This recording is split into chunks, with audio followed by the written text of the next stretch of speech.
demonstrating first aid to a patient that is vomiting. So if the patient is conscious, there's going to be, you put a basin below and then tilt the head of the patient towards the basin and assist them with the vomiting. But if the patient is unconscious, you tilt the head of the patient to the side and put a tissue so they vomit the contents out. Also, it helps, tilting the head to the side helps so that the tongue doesn't obstruct the airway and they don't aspire the contents that they are vomiting.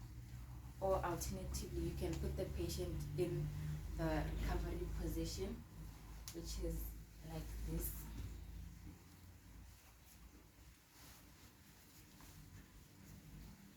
And then the patient can vomit.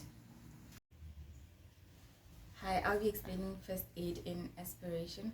So firstly, you need to assess whether the patient is coughing and breathing. If they're coughing and breathing, make sure that you don't give them back blows, but ensure that they keep on coughing until they eventually vomit out the contents that they accidentally inhaled.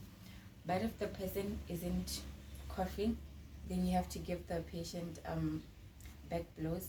So you have to tilt the patient forward, hold them between the chest and at the back of the shoulder blades, and then hit as hard as you can. And then for each hit, you have to make sure that you have to check whether they have taken out the contents. If the back blows don't work, then you may change to giving alternatively giving back blows and chest thrust. So with the chest thrust, you put your fist below the sternum and then you hold with your other hand, and then you have to push and then lift and then push, lift, and alternate the back blows and the chest thrust until they eventually vomit out the contents.